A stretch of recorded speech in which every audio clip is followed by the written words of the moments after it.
By this point in the program, I'm sure you understand why mind mapping is such an incredibly powerful technique for developing and using your Synvergent thinking powers. If you've participated fully in the learning exercises so far, you're feeling the genius within you starting to awaken and stretch. You're now ready to apply that genius to enhance every aspect of your personal and professional life. Before I guide you through the many applications of mind mapping, please try the following exercise that my students do in every mind mapping seminar I teach.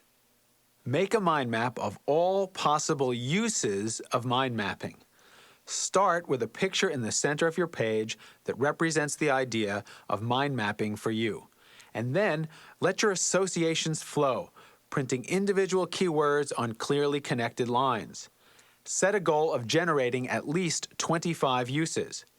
If you're driving, just free associate on mind mapping applications. Please turn off the tape and do this now.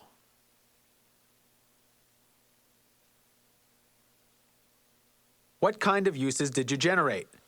My classes mention everything from planning career goals to creating organizational mission statements, writing novels, studying for college exams, preparing for retirement, putting finances in shape, improving relationships, getting physically fit, organizing Christmas shopping lists, and planning vacation itineraries.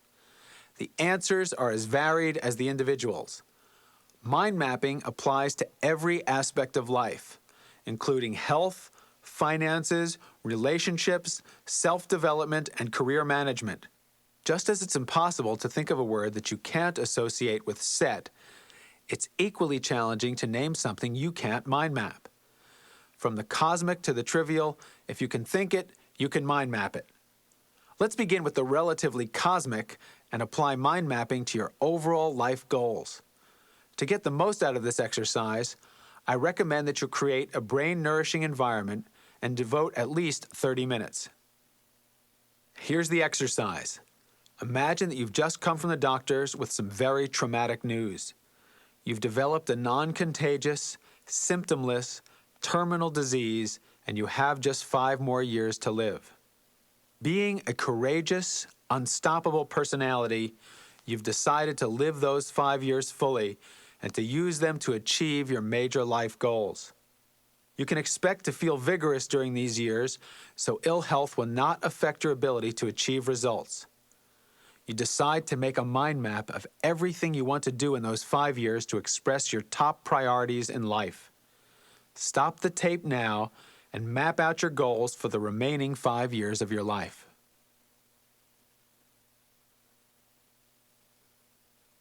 Welcome back from the 5 years to live exercise. I'm delighted to tell you that the doctor called while you were mapping and said a terrible mistake was made. Your test was misread and you're actually in the best of health and will probably live to be 100 or better. This 5 years to live map is the first step in a process I call life mapping. This is a process you can use to clarify and coordinate your goals and values. Many of my clients have spent long hours planning futures for their companies or businesses, writing strategic plans, missions, and value statements, while neglecting their own personal life planning. And many have gone through life without ever comprehensively considering what they want. If you don't consciously choose your life goals, they'll be set for you by others. Employers, parents, spouses, religious instructors, teachers, the media, or by your habitual reactions to circumstances. As the old saying goes, if you don't know where you're going, any road will get you there.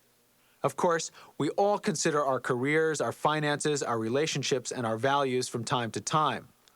But rarely, if ever, do we contemplate all our goals, examining how they fit together to reflect or dim the light of our deepest values. Take a look at the 5 years to live mind map that you just made. Do you have a set of clear goals? Are you clear about what your priorities are? Does your current mode of working, relating, learning, loving, relaxing, and budgeting your time contribute to the achievement of the goals you placed on your map? Are you traveling down the road that will get you where you truly want to go in life? And most importantly, are you enjoying the journey? Many people avoid comprehensive consideration of their life goals and values because they have a big fat I can't about the idea of living a life that reflects their highest ideals. Others ignore the issue because it might mean they'd have to change. I remember one student in particular who attended one of my mind mapping courses. Leah was a very bright woman who in just 7 years rose from entry-level management to director level at her Fortune 100 employer. She'd been identified as a candidate for the fast track to senior management. There was only one problem. When Leah mapped her life goals, she found that she wasn't really happy. Her first child had died at birth, and even though she successfully delivered a beautiful son a few years later, she buried some of her grief in a constant drive for success and approval at work. She often felt stressed out and was short-tempered with her husband and young son. She felt she had no time left to pursue her ideal hobbies. Secretly, she yearned to have more children and the time to fully experience being with them. Leah's map of her ideal future showed her surrounded by children, supporting her husband's career, and balancing the pursuit of her interests in music, physical fitness, and travel with a part-time consulting practice and community service work. Her map also indicated she'd need substantial savings to create such a life. She took her map home and shared it with her husband, who agreed to support Leah's plan. Working together, they developed a savings and investment strategy to provide the necessary resources. 3 years later, Leah gave birth to twin daughters. She left the corporate world to raise her children. She built up a small consulting business and became involved as a volunteer, counseling women who had lost their babies. And she saved enough to hire a part-time babysitter so she could take music lessons, join a health club, and travel with her husband occasionally. As she realigned her life to reflect her ideals, she became a much happier person, and her relationship with her husband blossomed. Her support has helped him rise to the top of his profession. She's now living a fulfilling and balanced life that reflects her values. And although she's busier than ever, stress doesn't seem to get the best of her anymore. Of course, none of this would have happened if Leah didn't have the willingness to face the inconsistencies between her previous life and her real values, and the courage and resourcefulness to change. Mind mapping serves simply as a mirror for truth and a catalyst for the change. In Leah's words, mind mapping changed my life. As Leah realized, the real definition of success is creating a harmony between your values and your life. When this harmony is absent, you experience a deep, gnawing inner tension, a vague sense that something is wrong, but you can't quite put your finger on it. You're more vulnerable to stress. Stress is an unavoidable byproduct of modern life. There's too much traffic, pollution, and information for anyone to ignore. But the biggest cause of stress is when your life is out of alignment with your true goals and values. The greatest immunization against stress is a sense of purpose. You can use the life mapping process to clarify and harmonize your sense of purpose and align your goals and everyday planning accordingly. The process is very simple. Using your 5 years to live map as a point of departure, map out all your life goals, assuming you'll live to be 100. I'd like you to complete this exercise after you finish listening to this side.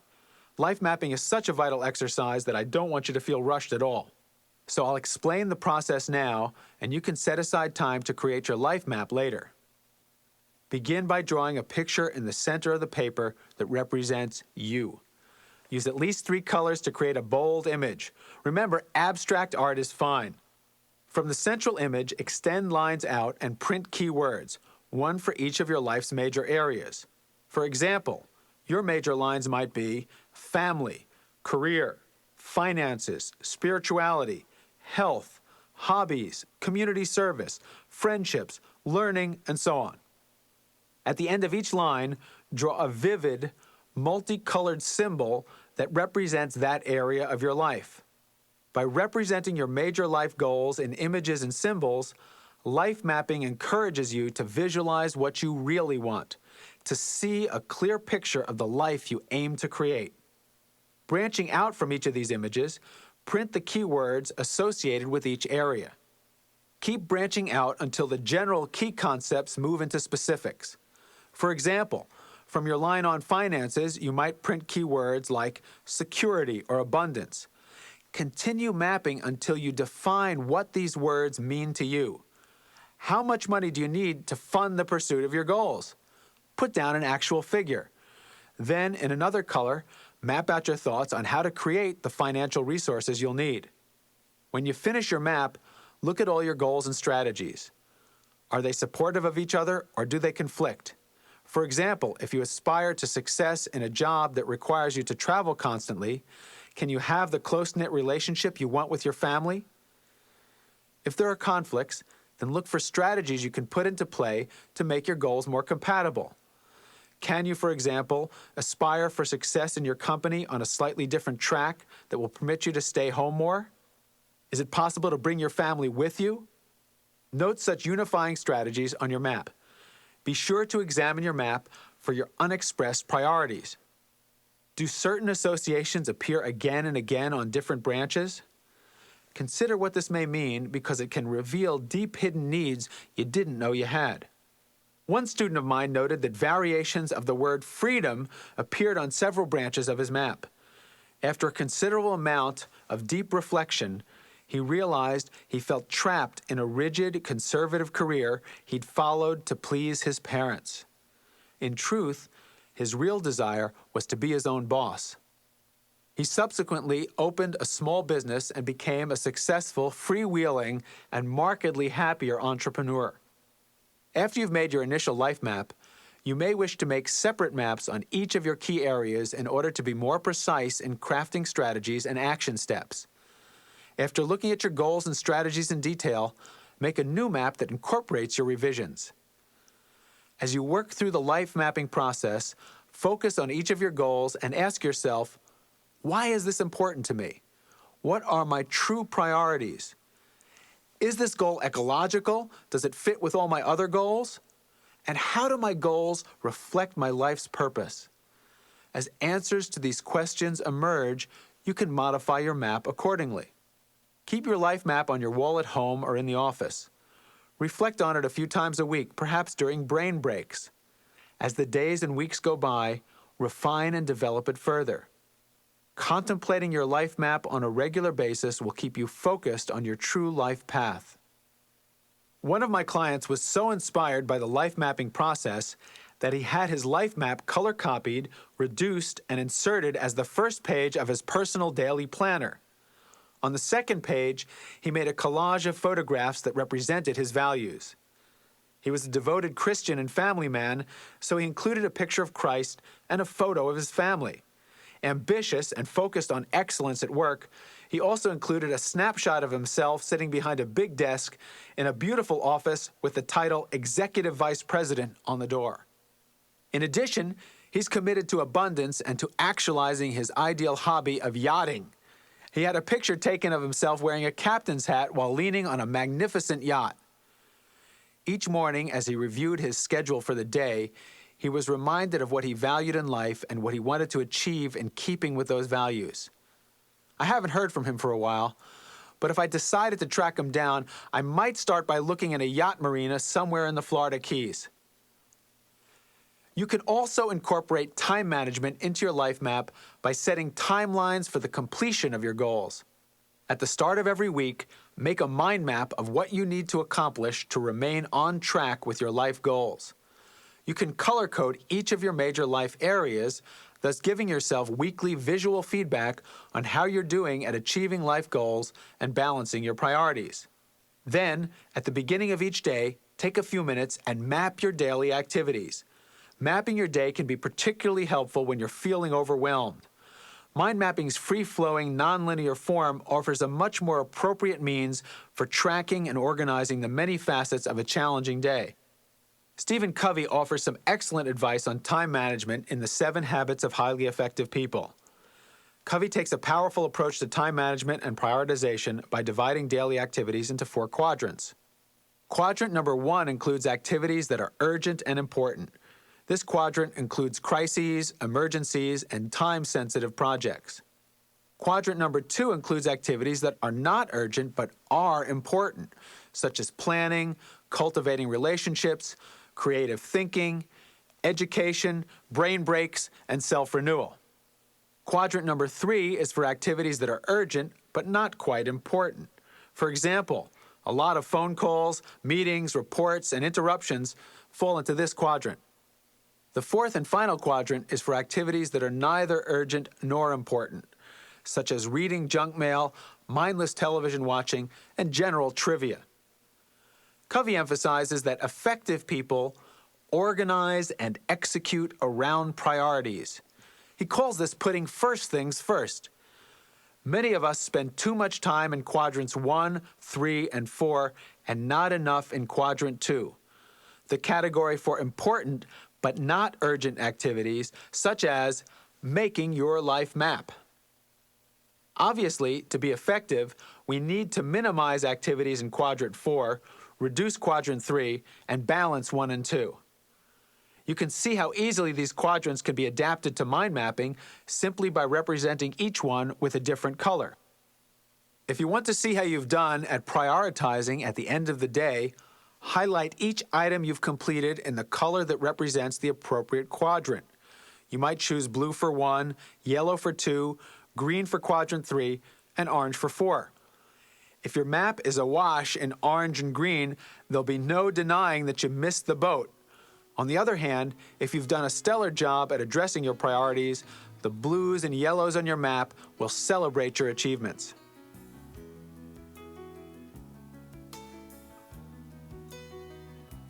Mind mapping is a tremendous tool for developing plans, missions, and value statements for your business. It's invaluable in helping set clear business goals and strategies for achieving them. It's also a fun, easy, and innovative way to involve an entire team in developing goals. And we all know that people will work much harder to achieve goals they've had a hand in developing.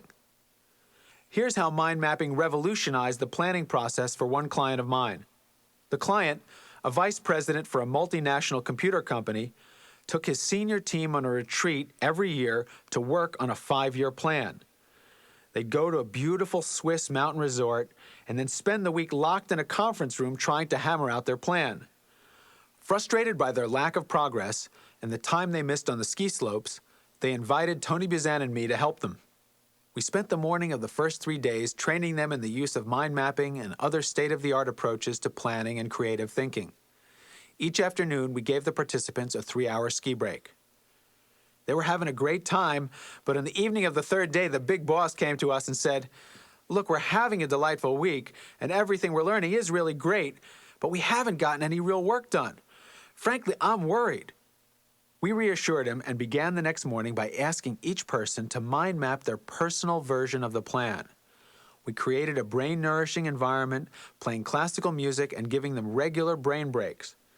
In the afternoon, we put them in small groups and asked them to make consensus maps which were to be presented to the large group. The next morning, as each small group presented, we integrated their contribution on a master map at the front of the room. By early afternoon of the last day, we completed a master map which reflected an innovative, exciting plan that everyone agreed upon. Everyone also agreed they'd achieved more in 2 days using mind mapping than they normally did in a whole week. I've seen similar results time and again in strategic planning sessions for companies throughout the world. Mind mapping is also an invaluable tool for clarifying organizational values. Every organization should have a value statement. A value statement forms the constitution for an organizational culture, creating a solid base from which to make decisions and resolve conflicts. The organization's culture, in turn, provides the context for fulfillment of their mission. Many organizations function effectively without explicitly defining their cultures. But when changes occur, they're forced to take a fresh look at themselves and to define what they need to do in order to survive and thrive. One of my clients, the pension fund of a Fortune 20 company, recently asked me to guide them in creating a value statement that would help the group work as a more cohesive, productive team. We began by forming teams composed of people from every level of the organization who interviewed everyone in the organization to unearth cultural strengths and weaknesses, and to recommend a path forward. When the interviews were complete, everyone was invited to attend a session where the teams reported on their findings. I mind mapped what they said on a giant flip chart at the front of the room. During the first few hours of the meeting, the group poured out frustrations. Pandora's box had been opened and repressed demons were vented with a vengeance. The meeting was extraordinary in its intensity and the universality of themes expressed. People complained of a lack of leadership, poor communication, a deficit of trust and mutual respect, and a dearth of development opportunities. They complained that they didn't feel valued and appreciated, and that they never received adequate recognition for their contributions. Everyone seemed to blame an entity known as they for all of this. At this point, I asked the group, how many of you have given adequate recognition to the people in your area this week? I asked those who felt that they'd given the kind of recognition that they'd like to receive themselves to please stand. Everyone remained seated. After a heavy silence, someone pointed to the map at the front of the room and said, "Hey, these are our problems. We created them and we've got to solve them." At that point, the group experienced a real breakthrough as they realized that their problems map, in truth, mapped their values. The emotion that accompanied the mapping of these values just showed how much everyone really cared about them. Using the original mind map as a guide, we went on to map a comprehensive statement of values for the group. It was ultimately endorsed by the entire organization, giving them a strong foundation on which to base all future decisions affecting the achievement of corporate goals.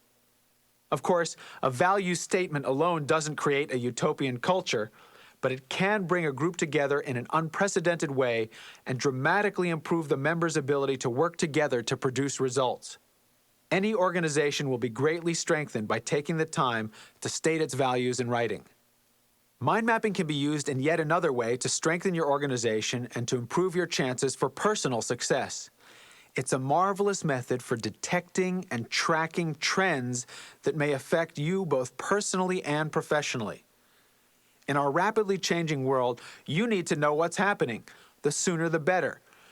Many people try to anticipate trends by reading widely, attending talks by forecasters, and subscribing to trend letters from think tanks and Wall Street advisors. This input is all valuable. What's missing for most of us is an intelligent way to integrate it all so that we can see the big picture. In his bestseller, Trend Tracking, Gerald Celente warns that many forecasters do excellent analysis of data, but draw inaccurate conclusions because they look at the world from the narrow perspective of their discipline. For example, Celente says that economists often fail to predict accurately because they focus only on economic data and ignore social and political information. Market forecasters make the same type of error when they focus only on their own market but fail to look at other fields. Celente advises that the key to an effective tracking system is making connections between seemingly unrelated fields. Mind mapping makes it much easier to see such connections and to make good guesses about the future. You can launch your trend mapping endeavors by trying the following big picture exercise that I recently gave to a group of investment managers. Begin by making a series of 7 maps on changes you've seen in your lifetime in each of the following areas. The areas to map separately are education, environment, technology, society, politics, economics, and spirituality. When you've completed your 7 maps, color code the 7 most important changes you noted on each map. Next, draw a picture of the globe in the center of a large sheet of paper and make 7 main lines corresponding to your original map topics. Those topics again are education, environment, technology, society, politics, economics, and spirituality. The next step is to print keywords representing the significant changes you've identified on branches radiating from the appropriate lines. Now, survey the big picture. What are the elements that appear on more than one branch? Look for patterns, relationships, anomalies. Use arrows, colors, and codes to represent the connections you make. Using your big picture as a point of departure, you can then map the fields that you find most interesting or compelling. As you read newspapers, magazines, and journals, note on a mind map any developments that might possibly impact the areas you're following. When you look at your mind map, you can see every trend you've noted and any relationship it may have to other lines. This opportunity to visually synthesize the information triggers new insights you might have otherwise overlooked. You can use trend mapping to determine such things as career paths with the future, investment opportunities, and emerging markets for your business. Whether forecasting for your employer or yourself, the trick is to use mind mapping to unearth seemingly unrelated events, detect the relationships between them, and form a picture of the emerging situation so that you can face the future boldly. As you've learned in this tape, mind mapping is a practical and dynamic tool for addressing some of the major challenges of your personal and professional life. Whether it's planning your whole life, managing your time, mapping your personal or organizational values, or developing strategic plans, mind mapping focuses your full Synvergent thinking powers on the opportunities latent in every life challenge. But the uses I've covered for mind mapping thus far are only the beginning. On the next cassette side, you'll learn how to use your new high-powered thinking skills to improve everything from the efficiency of your telephone time to resolving conflicts and running better meetings.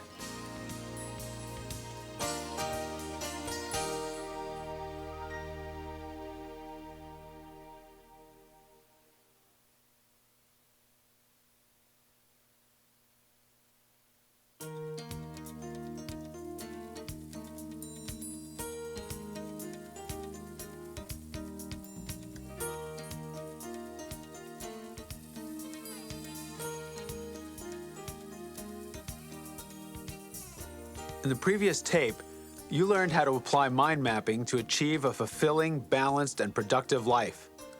You heard examples of how individuals and major corporations use mind mapping to do everything from setting strategic goals to identifying trends that may impact their futures. But the uses I've mentioned so far only begin to scratch the surface. The ways you can use mind mapping to enhance your thinking powers and improve every aspect of your life are unlimited. On this cassette side, you'll discover a whole spectrum of additional ways you can immediately put mind mapping to work to improve the quality of your life. Let's begin with the stuff of everyday personal and professional living. How about something as routine as making telephone calls? How can you use mind mapping to improve the productivity of your telephone conversations? Well, ask yourself this. Have you ever had the experience of hanging up the telephone and suddenly thinking of something important that you forgot to mention in the conversation? If this happens with a long-distance friend, it's simply embarrassing and expensive if you've got to call them back. If it happens with a client, customer, or potential employer, it can be even more costly. This type of telephone forgetfulness occurs because as you talk, your mind generates associations. When you hang up, the associative process continues and you often think of some important related item you should have mentioned. You can speed up this association process and prepare for effective telephone conversations by mind mapping your thoughts before you make the call. Keep some colored pens and a pad of paper next to the phone. Quickly map your ideas before dialing and you'll be amazed at how much more organized and effective your conversations will be. For instance, if you're a salesperson calling a customer, take a minute to map out everything personal you remember about the individual. They'll be delighted when you ask how the baby is or how that vacation to the Caribbean turned out. Mapping can also help you be more efficient if you're facing a day when you'll need to make a lot of phone calls. Mind map all the calls you must make. It's likely you'll see that some can be eliminated by asking the right questions during an earlier conversation. Likewise, you may realize there are facts you should check with one person before dialing another. Taking a minute to mind map all your calls and see how they fit together will eliminate numerous callbacks later in the day. How about another great time trap of business life? The inefficient meeting. On every survey, meetings rank as the all-time #1 time waster. If you want to earn the appreciation and gratitude of your coworkers, apply mind mapping to master the art of running organized, brief, and productive meetings. Before every session, mind map the 6 P's of a powerful meeting. The 6 P's are purpose, place, people, pace, preparation, and program. First, purpose. Why is the meeting being held, and what must it accomplish to be worthwhile? Second, place. Select an appropriate place and then create a brain-nourishing environment. Arrange furniture, lighting, music, and aesthetics to inspire your team. Third, people. This branch should reflect who needs to attend and who doesn't. If possible, include people with diverse but complementary thinking styles to encourage synergy. Fourth, pace. Set a specific starting time and stick to it. Give an estimated length, but err on the side of overestimating duration so you can let people out early rather than keeping them late. Plan to include brain breaks as part of the process. Fifth, preparation. Is there anything that people should read, prepare, discuss, or share before the meeting? Note how and when you'll let them know and what they need to do. Sixth, program. Craft it carefully to achieve your purpose, but be prepared to improvise if it becomes apparent that a different course better serves your needs. Mapping these 6 P's of a powerful meeting, purpose, place, people, pace, preparation, and program, sets the stage for an efficiently run and productive meeting. To further guarantee great meetings, you may want to bring in a trained facilitator to lead a few sessions. This is especially valuable if your group is just beginning to work together on a significant long-term project. As your group matures, assign the facilitation role to each member of your team on a rotating basis. After facilitating a meeting themselves, members become much more sensitive to enhancing the flow of the meeting process. They're much more likely to merge into an intelligent, cooperative, synergetic team which produces outstanding results. Another key to great meetings is to encourage participation and empathic listening. Try beginning your meetings by asking each person to speak, in turn, for a period of 2 to 5 minutes.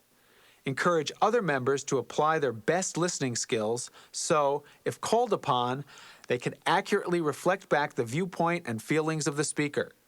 You'll find that this simple process dramatically improves your meeting efficiency and effectiveness. Remember to take brain breaks.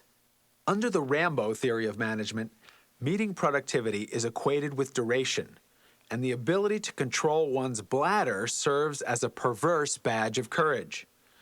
Avoidance of the restroom has no known correlation with meeting effectiveness. In fact, it practically ensures the opposite. Give a 5 to 10 minute break every 45 to 75 minutes, and you'll get far more productive input from the grateful participants. In addition, use mind mapping to record and reflect each participant's contribution as it's made. Cover the walls with giant sheets of paper or use multiple flip charts. Assign a scribe to map each person's remarks. In meetings of 7 or fewer people, assign a color to each person so you can see what each said and track the emerging relationships between ideas. If your map is awash in blue or red, you may want to ask black or green for their contribution. The free-flowing structure of the map stimulates creative associations and participation. The pictures and colors encourage a more imaginative atmosphere, helping to make meetings less ego-centered and more idea-centered. Finally, use mind mapping to preserve and remember the fruits of the team's labor. Key ideas can be captured on one final mind map. This final map can be the basis for writing up cogent, focused meeting minutes. Or, as your group becomes more mind map literate, you can simply send it out as the mind map minutes of the meeting. As you can see, Mind mapping is a powerful technique for improving the productivity of your interactions with other people, whether you're on the telephone or in a meeting. But it has even more profound power to hone your negotiation and conflict resolution skills, skills that are the hallmarks of great leaders. One of the most challenging elements in conflict resolution and negotiation is getting people to see one another's point of view. In their best-selling book, Getting to Yes, authors Fisher and Ury point out that it's only after individuals can see another's point of view that they're able to creatively invent options for mutual benefit. And inventing options for mutual benefit is the basis of successful negotiation. Mind mapping a conflict helps us truly see something from someone else's point of view, thereby encouraging discovery of win-win options. Let me share a real-life story of how mind mapping was used to resolve a conflict that threatened the success of a client's business expansion. The client, the owner of a successful restaurant, was preparing to open a second restaurant. Preparations were being disrupted by a dispute between the manager of his first restaurant and the manager of the new one. The client came to me in virtual despair and said, "I'm at a loss about what to do. They're at each other's throats and it's poisoning the whole business." The two managers agreed to participate in a conflict resolution session. I told them both to prepare for the session by making a comprehensive mind map of their own version of all that had gone wrong in their relationship. We began the session by flipping a coin to see who would go first. The manager of the first store won the toss. He elected to go first and gave a 15-minute guided tour of his mind map. Manager number 2 agreed to practice the art of empathic listening. I explained that empathic listening meant no comments, questions, arguing, or fidgeting. Instead, the listener was to try to really experience how the manager was feeling as he talked about each incident. I told them that if they listened with true empathy, they'd be able to summarize both the information and emotions shared by the presenter. After the first manager presented his map for 15 minutes, they reversed roles. At the end of the second presentation, I asked each of them to reflect back the essence of the other's presentation in a factual, empathic manner. After each did so, we had an open discussion. The first manager exclaimed, "I never really saw your point of view before, but this has opened my eyes." The second manager added, "This is the first time I've felt that you weren't out to get me." The two managers had discovered that the practice of really listening is powerful by itself. However, coupled with the use of mind mapping, they were able to literally see the other's perspective. In the case just described, one of the turning points came when the manager of the new unit was presenting. He explained, "I feel that you just don't give me any respect. The very first time we met, you wouldn't look me in the eye and you shook my hand as if I didn't exist." He pointed to his mind map, which included a traced outline of a hand and two out-of-focus eyes with a big red line drawn through the center. The second manager commented later, "When I saw that mind map, I knew he wasn't just making this stuff up." Having established some understanding and rapport, we finished the session by mind mapping recommendations for improving cooperation between the two and their respective staffs. They reached a number of important agreements, agreed to disagree on a few other issues, and concluded with strong eye contact and a firm handshake.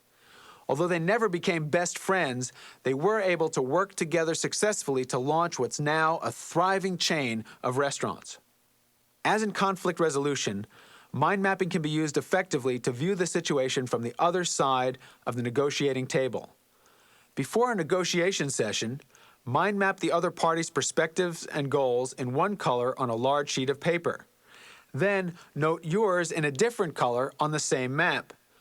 Contemplate the mind map until you begin to see areas for agreement. Link them with arrows or lines. Then create a new mind map that includes all the possible solutions that emerge. A senior partner in a real estate firm recently wrote to tell me how he'd use mind mapping in an important settlement negotiation. By mind mapping both his opponents and his own views, he wrote that, A solution, at least one that appealed to me and seems logical, absolutely popped off the page.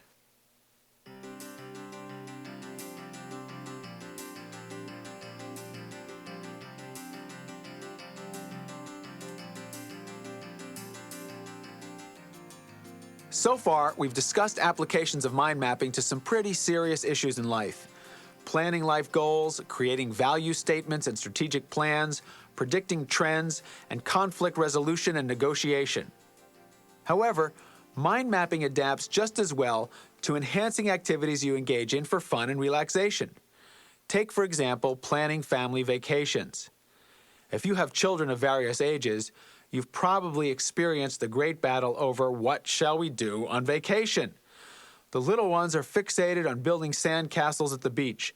Big brother fancies himself hiking the Rockies, and older sister wants to hit the big city hotspots. Poor mom and dad listen to the clamor for a while and finally decide to just stay home and collapse in the backyard hammock. To avoid such discord, mind map your next family vacation. Ask each person to make a map of what they'd like to do and then combine your maps into one family vacation map. It likely will suggest itineraries that will satisfy everyone's needs. Of course, mind mapping also works well if you're planning to vacation with friends, spouse only, or going solo. Some of my more innovative clients have also used mind mapping to plan social events and parties. Much like mapping a meeting, you can map the party's purpose or theme, compatible yet diverse people to invite, place, pace, and so on. One of my students created a mind map to plan a dinner party. She drew stick figures of the guests with keywords representing their interests and diverse characteristics.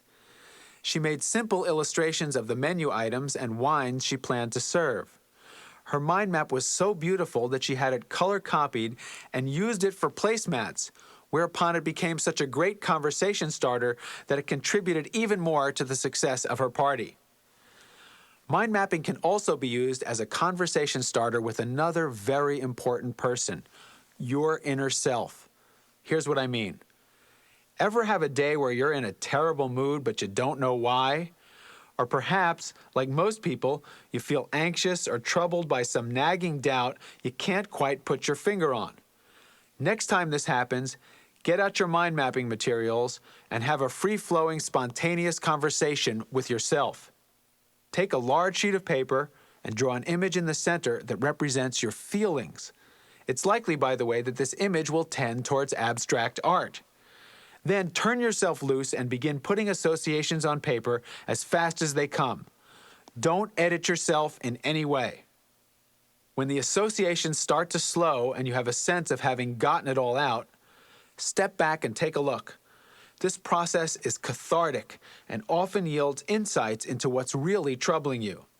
In one form or another, it's often used by art therapists to help clients get more in touch with their feelings. Expressing oneself in colors adds depth and dimension to the voice of our emotions.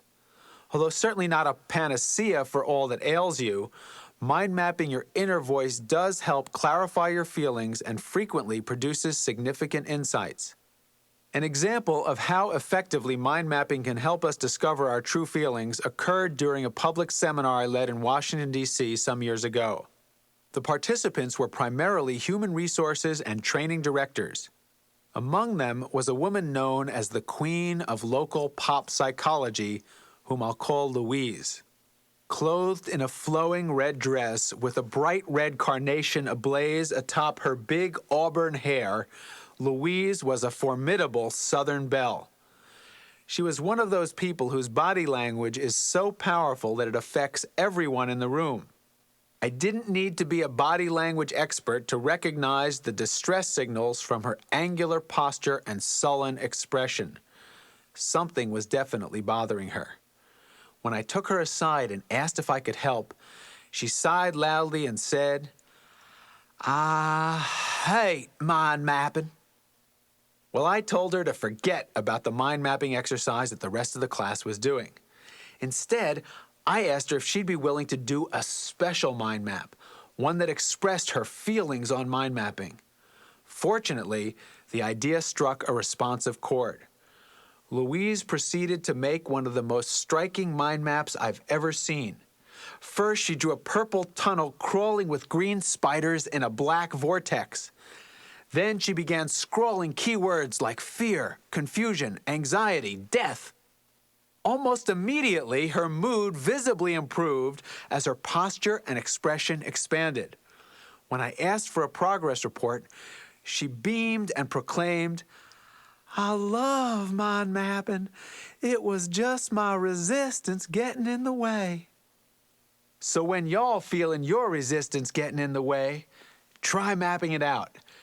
Speaking of resistance, many people suffer from lots of it when they try to express their thoughts in writing.